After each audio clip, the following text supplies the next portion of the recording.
결혼식 할 때 서약하시죠? 성도들 앞에서 또 주례자 앞에서 오른손을 들고 남편은 아내에게, 아내는 남편에게 결혼 서약이라는 것을 아마 하셨을 것입니다. 여러분 그 서약의 내용을 기억하십니까? 그리고 만약에 기억하신다면 그 서약대로 지금까지 잘 지키고 살고 계십니까? 그리고 앞으로도 그 서약대로 잘 지키고 살아가실 것입니까? 사실 이 결혼식의 서약은 주례자와 모든 사람들 앞에서, 하객들 앞에서 서약한 것이기도 하지만은 하나님 앞에서 서약한 것이기 때문에 그 서약을 다 지켜야 하는 것입니다. 민수기를 크게 두 부분으로 나눈다면 1장부터 24장까지 첫 부분이라고 볼 수 있습니다. 출애굽 1세대들에게 하나님께 하신 말씀이죠. 그리고 두 번째 부분은 2차 인구조사를 실시한 26장부터 36장 마지막 장까지인데 출애굽 2세대를 향해서 하나님께서 하신 말씀입니다. 오늘 우리가 함께 읽은 이 30장 말씀도 출애굽 2세대들에게 하나님께서 하신 말씀인데 특별히 서원과 서약에 대한 말씀을 하셨습니다. 물론 하나님께서는 모세를 통해서 이스라엘 그 출애굽 2세대들에게 절기법과 제사법에 대해서도 말씀을 주셨는데 그 내용은 28장, 29장에 나오죠. 그리고 이번에는 서원과 서약에 대한 말씀을 주셨는데 사실 절기법이나 제사법이나 서원, 서약에 대한 법은 이미 출애굽 1세대들에게 이미 주셨던 말씀입니다. 그리고 그 내용이 레위기에 다 기록되어 있습니다. 그러나 1세대가 광야에서 다 죽자 모세는 2세대들에게, 하나님께서 모세를 통해 2세대에게 그 1세대에게 하셨던 절기와 제사법, 서원과 서약에 대해서 다시 한번 재교육을 시키셨던 것입니다. 물론 당시에는 레위기라는 책이 아직 없었겠죠. 없었기 때문에 모세가 다 말로써, 구두로서 1세대를 교육했습니다. 자, 이제 1세대가 죽고 2세대에게도 여전히 역시 말로, 구두로 지금 그 부모님들에게 했던 그 교육을 다시 한번 재교육하고 있는 것입니다. 그러면 여러분, 서원과 서약은 무엇입니까? 쉽게 말하면 서원과 서약은 둘 다 하나님께 대한 약속입니다. 그런데 어떻게 다른 약속입니까? 서원은 말 그대로 약속이라고 말할 수 있고 서약은 맹세라고 말할 수 있습니다. 그래서 어떤 신학자는 서원이란 조건적인 약속이다. 즉 하나님께서 내 소원을 들어주시면 내가 무엇을 하겠다라고 약속하는 것이 서원이다. 그러나 서약은 아무 조건 없이 그래서 자발적으로 하나님께 약속하는 것이 바로 서약이다. 이렇게 구분을 했습니다. 그래서 영어 성경을 보면 서원은 vow라고 했고 서약은 oath라고 했습니다. 맹세라고 했습니다. 그런데 다른 신학자는 이를 다르게 구분하기도 합니다. 오늘 2절 말씀해 보니까 사람이 여호와께 서원하였거나 마음을 제어하기로 서약하였거든. 여기에 보면 서약은 마음을 제어하는 일입니다. 그래서 서원은 무엇을 하겠다는 약속이라면 서원이, 서약은 마음을 제어하겠다는 약속, 즉 다시 말하면 무엇을 하지 않겠다는 약속이라는 것입니다. 하겠다는 약속과 하지 않겠다는 약속, 이것이 서원과 서약이라는 것이죠. 그러나 어떤 약속이 조건적이든 조건적이지 않든 무조건적이든 혹은 무엇을 하겠다는 약속이든 무엇을 하지 않겠다는 약속이든 중요한 것은 하나님께 대한 약속이라는 것입니다. 그래서 서원과 서약을 한마디로 그냥 서원이라고 불러도 무방할 것입니다. 그리고 더 중요한 것은 하나님께 한 서원은 반드시 지켜야 한다는 것입니다. 다시 2절 말씀을 보면 사람이 여호와께 서원하였거나 마음에 제어하기로 서약하였거든 파약하지 말고 그 입에서 나온 대로 다 행할 것이니라. 물론 서원은 하지 않아도 됩니다. 하나님께서 우리가 서원을 하지 않았다고 해서 뭐라고 하지 않으십니다. 철저하게 서원은 자발적인 것입니다. 기쁨으로 하는 것입니다. 그러나 일단 서원을 했다면 그 서원을 반드시 지켜야 합니다. 아무리 그 서원이 나에게 손해가 되고 해로운 것이라 할지라도, 불리한 것이라 할지라도 서원을 했다면 하나님께 대한 약속이니까 지켜야 합니다. 성경에 보면 자신에게 불리한 서원을 했는데 불리하다 할지라도 하나님께 대한 약속이기 때문에 그 서원을 지켰던 사람이 한 사람 나옵니다. 사사기 11장에 보면 입다라고 하는 이스라엘의 9대 사사가 나옵니다. 그는 암몬 족속과의 전쟁에 나가기에 앞서서 하나님께 한 가지 서원을 했습니다. 만약 하나님께서 이번 전쟁에, 암몬과의 전쟁에서 이기게 해주시면 어떻게 하겠다 그랬죠? 내가 전쟁에서 돌아왔을 때 이기고, 돌아왔을 때에 내 집 문 앞에서 가장 먼저 내 집 문 앞에 나와서 나를 환영하는 사람을, 그 사람을 하나님께 번제로 바치겠습니다. 굉장히 좀 어떻게 보면 황당한 서원인데요. 이것은 하나님께서 전쟁에서 이기게 해달라는 하나님에 대한 일종의 압박용 서원이었습니다. 그리고 입다는 정말로 전쟁에서 이기고 돌아왔지요. 그런데 하필 누가 자기 집 문 앞에 제일 먼저 나와서 자기를 환영했습니까? 하나밖에 없는 딸, 무남동료 딸이 나와서 춤을 추면서 아버지를 환영했습니다. 이때 입다가 뭐라고 말했는가 하면, 슬프다 내 딸이여, 너는 나로 참담케 하는 자요, 너는 나를 괴롭게 하는 자 중에 하나이로다. 내가 여호와를 향하여 입을 열었으니 능히 돌이키지 못하리로다. 서원을 했으니까 취소할 수가 없다. 그래서 입다는 자신이 서원한 대로 자기 딸을 하나님께 정말로 번제물로 바쳤습니다. 어떤 이들은 입다가 자기 딸을 실제로 번제물로 바친 것이 아니라고 주장하기도 합니다. 하나님께서는 사람을 제물로 바친 인신제사, 그것을 가장 싫어하시는데 입다가 그것을 몰랐을 리가 없었다는 것입니다. 그래서 입다는 딸을 진짜 번제물로 제물로 바친 것이 아니라 그냥 처녀로 평생 살게 해가지고 성전에서 일하는 자로 그렇게 바쳤다. 일하는 자로 바쳤다. 처녀로. 그렇게 주장합니다. 그러나 성경은 입다가 자신을 가장 먼저 영접하는 자를 분명히 번제물, 이건 짐승을 바칠 때 말하는 그 단어를 똑같이 썼거든요. 번제물로 바치겠다고 분명히 서약을 했고, 그리고 성경에 의하면 자기가 서원한 대로 그대로 딸에게 행했다고 성경이 기록하고 있습니다. 그러므로 입다의 딸은 실제 번제물로 바쳐진 것입니다.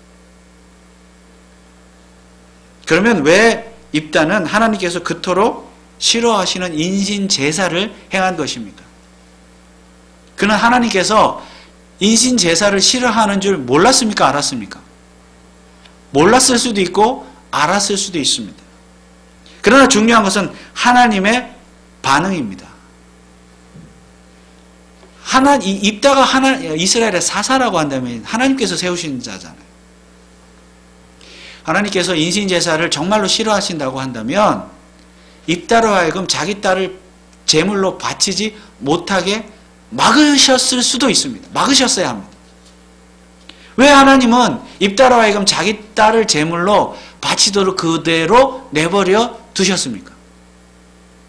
하나님께서 그를 막으셨다면 입다가 자기 딸을 제물로 바치는 일은 없었을 것입니다. 그러나 하나님께서 입다의 행동을 막지 않으신 이유는 서원이란 그만큼 중요하다. 꼭 지켜야 한다는 것을 보여주시기 위함이었습니다. 즉 함부로 서원하지 말 것이며 일단 서원했다면 지키라는 것입니다. 그런 의미에서 보면 입다의 서원은 서원 자체가 잘못된 서원이었습니다. 하나님께서 기뻐하시지도 않는 인신제사를 서원한 것은 입다의 영웅심리 때문이었습니다. 암몬과의 자손에서 승리하면 입다는 길르앗 지방의 통치자가 될 수 있기 때문입니다. 그래서 잘못된 서원을 통하여 하나님을 압박했던 것입니다. 승리하게 해 주십시오. 여러분, 길르앗은 입다가 태어난 곳입니다. 그런데 불행하게도 입다는 첩의 자식이었어요. 그래서 성경에 보면 본처의 자녀들로, 아들들로부터, 본처의 자식들로부터 이 입다가 쫓겨나요, 집에서. 그래서 다른 먼 지역에 가서 살게 됩니다. 얼마나 서러웠겠어요. 그런데 바로 그 길르앗 지역에, 지방에 암몬 족속이 쳐들어온 거예요. 쳐들어오려고 하지요. 전쟁을 해야 돼요. 그래서 전쟁을 지휘할, 군사들을 모으고 전쟁을 지휘할 지도자가 필요했는데, 그 길르앗 지방의 장로들이, 리더들이 아무리 생각해봐도 입다만한 인물이 없었던 것입니다. 그래서 입다를 데려오자 장로들이 찾아온 거예요. 찾아와서 입다에게 간청을 하는 것입니다. 제발 와서 우리의 지도자가 되어달라. 이 전쟁을 좀 지휘해달라. 암몬 족속을 이겨달라. 옛날에 입다가 이복 형제들에게 쫓겨날 때만 해도 모른 척하고 있었던 장로들이 이제는 입다를 찾아와서 무릎 꿇고 비는 것입니다. 그러니 입다 입장에서는 이보다 더 좋은 기회가 없습니다. 정말 자신이 이번 전쟁에서 승리하면, 이기면 자기는 그 자기를 쫓아냈던 그 지역, 지방, 길르앗의 지도자로, 통치자로 갈 수가 있습니다. 또한 자신을 쫓아낸 이복 형제들에게 보기 좋게 복수할 수 있는 좋은 기회가 찾아왔습니다. 그러다 보니 입다는 반드시 전쟁에서 이겨야 한다는 욕망, 욕심이 있었습니다. 그리고 그 결과가 무엇입니까? 말도 안 되는 서원을 한 것입니다. 누구라도 바치겠습니다. 그렇게 서원을 하면 하나님께서 전쟁에서 이기게 해 주실 것이라고 입다는 믿었던 것이죠. 그러나 하나님께서 입다로 하여금 딸을 제물로 바치게 하신 것은 인신제사를 하나님께서 기뻐하시고, 그것이 하나님의 뜻이어서가 아니라 오히려 인신제사는 하나님의 뜻이 아니라는 것을 강력하게 보여주기 위해서 입다를 막지 않으셨습니다. 여러분, 사실 입다가 괴로워했던 이유가 무엇입니까? 하필 자기 딸이 인신제사의 제물의 대상이 되었기 때문에 괴로워했어요. 여러분, 만약에 다른 사람이 자기 집 문 앞에 가장 먼저 나와서 자기를 환영했으면 입다가 괴로워했을까요? 자기 딸이니까 괴롭지, 다른 사람이었으면 괴로워하지 않았을 거예요. 왜 그렇습니까? 원래 처음부터 누구든지 바치겠다고 서원을 했기 때문입니다.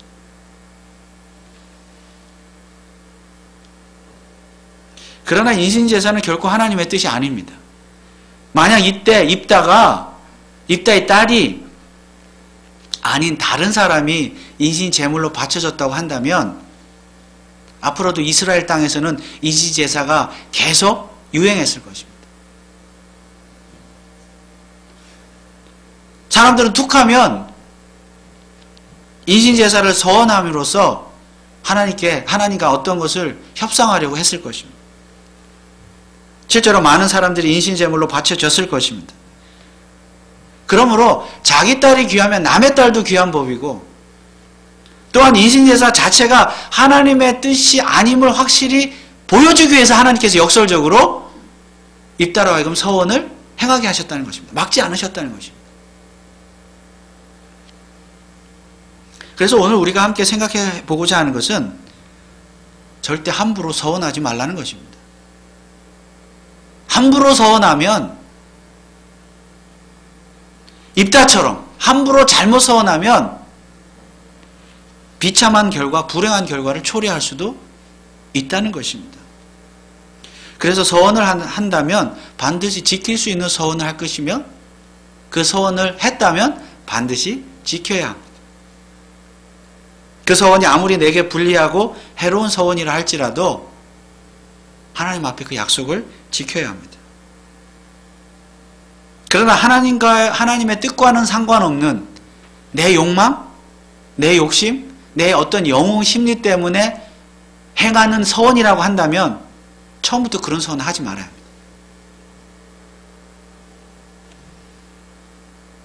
그런데 하나님은 참으로 자비로운 하나님이십니다.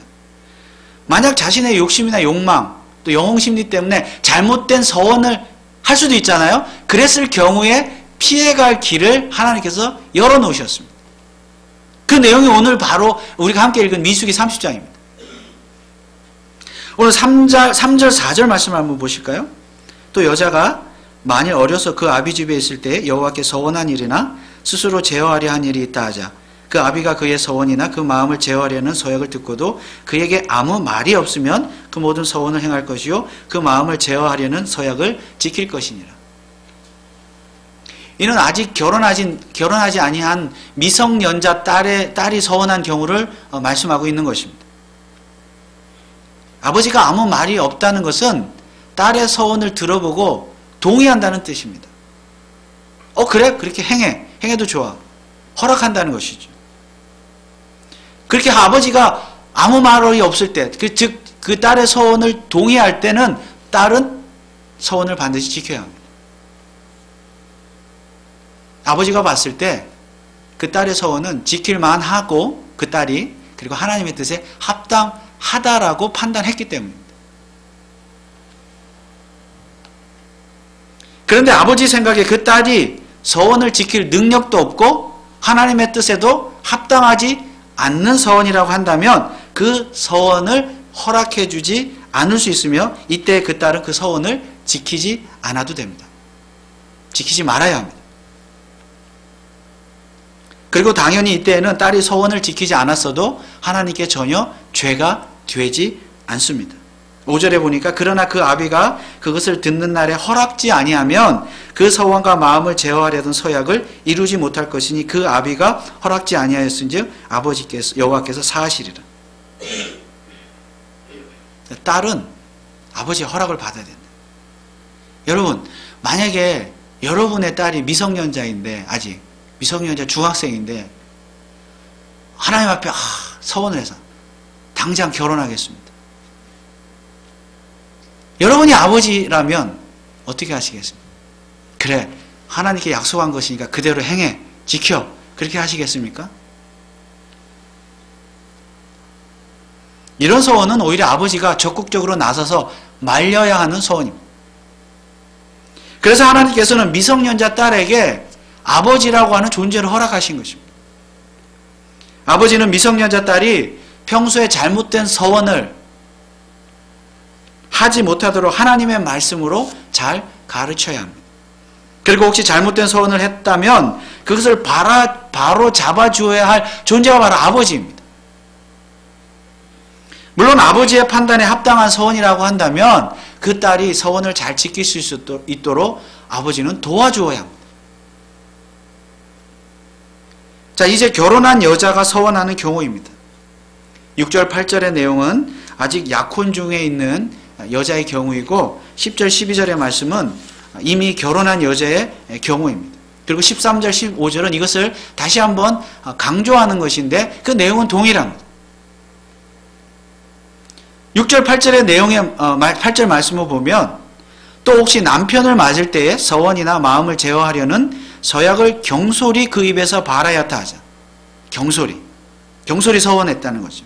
그 남편이 그것을 듣고 그 듣는 날에 그에게 아무 말이 없으면 그 서원을 행할 것이요 그 마음을 제어하려는 서약을 지킬 것이니라. 그러나 그 남편이 그것을 듣는 날에 허락지 아니하면 그 서원과 마음을 제어하려고 경솔히 입술에서 발한 서약이 무효될 것이니 여호와께서 그 여자를 사하시리라. 결혼한 여자의 경우 그 서원을 판단할 자는 아버지가 아니라 남편이라는 것입니다. 왜냐하면 이미 결혼했기 때문에 아버지를 떠났던 것이죠. 떠났기 때문에. 그래서 만일 남편이 아내 서원을 아무 말이 없으면 아내 서원에 동의한 것이므로 아내는 서원을 지켜야 합니다. 그러나 만약 남편이 동의하지 않으면 그 아내의 서원은 무효가 되며 아내는 그 서원을 지키지 않아도 됩니다. 왜냐하면 아내의 서원은 경솔한 서원이었기 때문입니다. 물론 남편의 동의가 없는 한 아내는 그 서원을 지키겠다고 고집을 부려서도 안 됩니다. 그런데 과부나 이혼당한 여자의 경우도 있습니다. 9절에 보면 과부나 이혼당한 여자의 서원이나 무릇 그 마음을 제어하려는 서약을 지킬 것이니라. 과부나 이혼자의 경우는 딸랑 한 절이 나오는데요. 그들은 무조건 자신의 서원을 지켜야 합니다. 왜 그렇습니까? 그들은 이미 결혼을 했지만 현재 남편이 없기 때문입니다. 즉 그들에게는 그들의 서원을 판단해 줄 현재 남편이 없기 때문에 자기 스스로 판단해야 하는데 이미 자기 스스로 판단을 해서 서원을 했기 때문에 그들에게는 서원을 지킬 의무만 있다는 것입니다. 취소할 수가 없어요.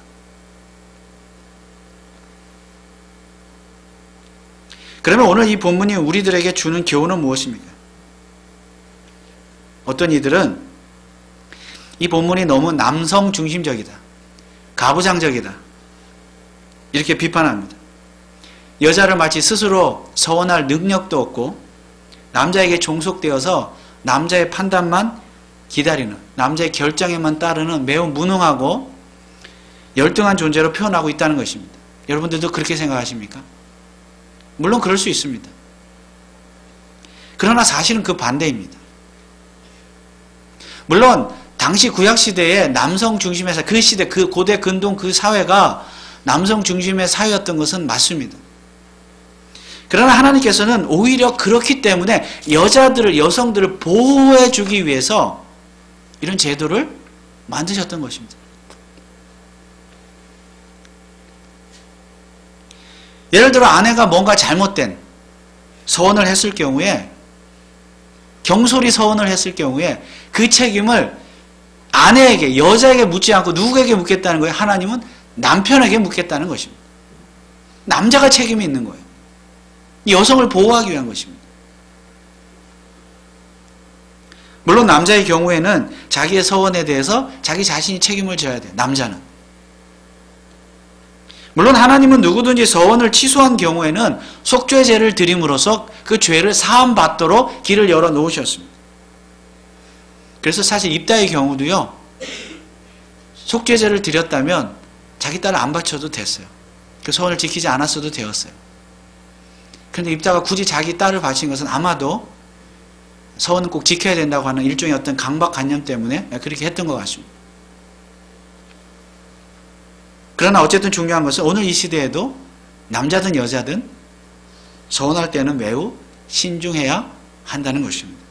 여자는 여자대로 자기 욕심이나 욕망이나 어떤 영웅 심리 때문에 충동적으로 경솔히 서원하지 말아야 하며, 남자는 남자대로 그렇게, 남자는 그런데 이중적인 책임이 있어요. 자기 자신의 서원에 대해서도 스스로 책임져야 하지만 자신의 딸이나 아내에 대한 서원도 자신이 책임져야 하기 때문에 남자는 이중으로 책임을 지고 있는 것입니다. 그래서 사실 따지보면 여자보다 남자가 더 신중해야 합니다. 특별히 오늘 본문에 보면 아버지와 남편은 딸이나 아내가 서원을 말했을 때에 즉시 그에 대한 동의 여부를 말해줘야 된다고 말씀하고 있습니다. 만약 서원을 들었는데 처음에는 아무 말을 하지 않았어요. 아버지나 남편이. 그러면 동의하는 것이라 그랬죠. 그래서 처음에는 아무 말 하지 않다가 며칠 지난 다음에 나중에 잠깐만, 그 서원 행하지 마, 지키지 마, 그렇게 말하면 안 된다는 거예요. 처음부터 말해줘야 돼. 만약에 나중에 안 된다고 말을 하면 그 아버지나 남편이 그 아내나 딸이 서원을 지키지 않은 것처럼 아버지와 남편이 그 죄를 받게 된다는 거죠. 하나님께서 그 죄를 남편에게, 아버지에게 물으시겠다. 그만큼 한 가정에서 아버지나 남편은 영적으로 깨어 있어야 하며 하나님의 말씀에 정통해야 한다는 말씀입니다. 그 서원을 들었을 때 하나님의 뜻인가 아닌가, 합당한가 아닌가, 그래서 아버지가 판단해야 한다는 것이죠. 그래서 가정에는 영적인 질서와 권위가 있어야 하는 것도 사실입니다. 그러나 오늘 말씀은 아버지와 딸 혹은 또 아내에 대한 남편의 어떤 권위, 이런 관계에서만 생각할 이유는 없습니다. 아버지와 아들 혹은 어머니와 딸 이런 관계에서도 얼마든지 적용해 볼 수 있습니다. 또 남편 역시 자기 마음대로 서원을 해서 해서 행해서도 안 되는 것이죠. 반드시 아내의 동의를 얻은 후에 서원을 행해야 되는 경우도 있다는 말씀입니다. 때로는 부모의 입장에서도 아직 자식들이 미성년자이지만은 때로는 자녀의 동의를 구하고 난 다음에 해야 되는 어떤 일들이 있을 것입니다. 여러분의 가정 속에 그런 일들 얼마든지 있을 것입니다.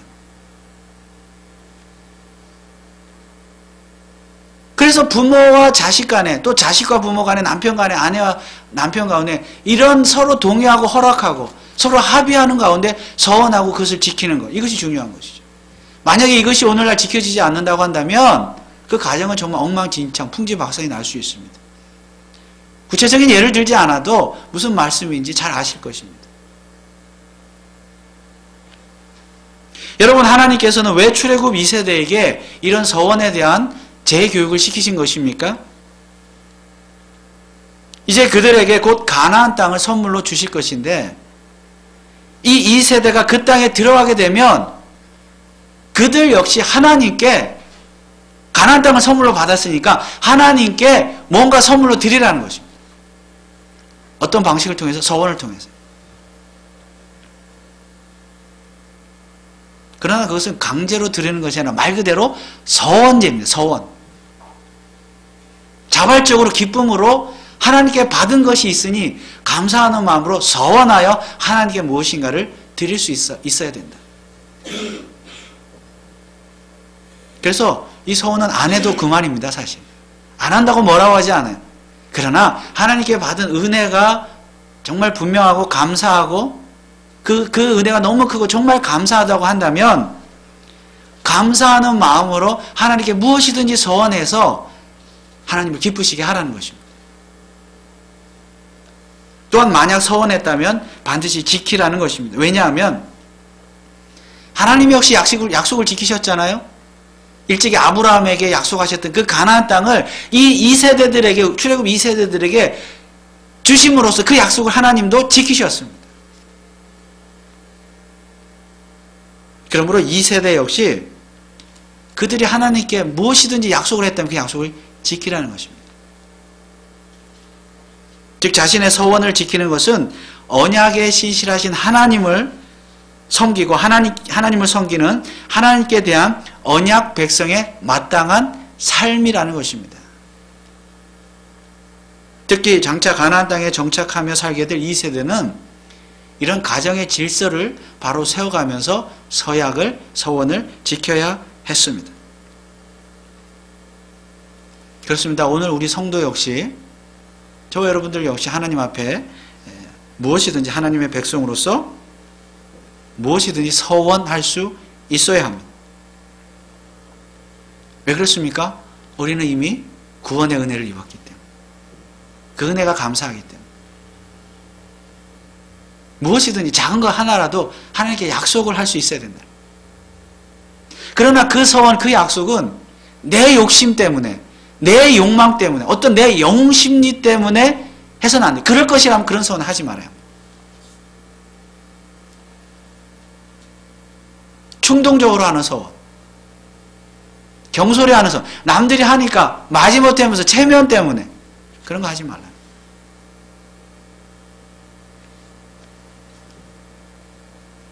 또한 행여 하나님께 어떤 것을 얻어내기 위해서 입다처럼 하나님을 압박하는 그런 목적으로 함부로 서원하지도 말아야 합니다. 그러나 그것이 어떤 서원이든 일단 서원했다면 반드시 지켜야 합니다. 우리가 저와 여러분들이 과거에 결혼식 때 서원한 것도 하나님 앞에 서원한 것이라면 지켜야 합니다. 약속이기 때문에. 작은 것이라도. 물론 오늘날 은혜 시대에는 우리가 서원을 지키지 않았다고 해서 하나님께서 구약시대처럼 우리를 벌하지는 않으십니다. 벌하실 수도 있겠지만 꼭 벌하는 것은 아닙니다. 그리고 우리가 서원을 했다고 해서 항상 그것을 다 지킬 수 있는 것도 아닙니다. 사실은 연약하기 때문에. 그리고 또한 다 지켰다고 해서 항상 하나님께서 우리에게 어떤 보상을 해주시는 것도 아닙니다. 다만 우리는 기쁨으로 자발적으로 하나님께 서원을 하고 그 서원을 기쁨으로 자발적으로 지킬 뿐입니다. 물론 서원은 나 혼자만의 문제가 아닙니다. 남편의 문제요, 아내의 문제요, 부모의 문제요, 자녀의 문제요, 가족 공동체 모두의 문제입니다. 그러므로 가족의 문제이기 때문에 서원은 항상 신중하게 서원을 해야 하는 것입니다. 그렇다고 해서 서원이 항상 거창할 필요는 없습니다. 하나님을 위해서, 혹은 교회를 위해서, 혹은 성도들을 위해서, 혹은 이웃을 위해서, 이 사회를 위해서, 내가 정말 하나님의 영광을 위해서 하나님이 기뻐하시는 일이 무엇인가 곰곰이 생각하면서 그것이 크든지 작든지 작은 것 하나라도 하나님을 기쁘시게 해서 내가 할 수 있는 일이라면 작은 것이라도 서원할 수 있습니다. 교회를 위해서도 마찬가지예요. 작은 것 하나라도 이 일은 내가 해야 되겠다.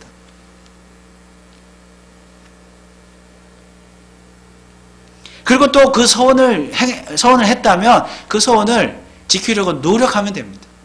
우리가 완전할 수는 없지만. 여러분들 과거에 어떤 서원을 하셨습니까? 하나님 앞에. 그 서원을 지키셨습니까? 지키고 계십니까? 그리고 현재 오늘 무슨 서원을 하시겠습니까? 앞으로 무슨 서원을 하실 것입니까? 그것이 어떤 서원이든지 간에 신중하게 서원하시고, 물론 그렇다고 해서 모든 서원을 자기가 하나님 앞에 기도하면서 약속할 수 있는 거 있잖아요. 아내와 남편과 부모와 자식과 의논 해야 되는 것은 아니겠죠. 중요한 것은 해야 되겠지만, 그러나 그것이 어떤 것이든지 간에 신중하게 생각하면서 하나님 주신 은혜를 생각하면서 감사하면서 서원하시고, 그리고 그 서원은 반드시 지킴으로써 하나님을 기쁘시게 하고 하나님의 영광을 드러내시는 저와 여러분들 되시기를 주님의 이름으로 축원을 드립니다. 기도하겠습니다. 하나님 아버지, 은혜를 감사합니다.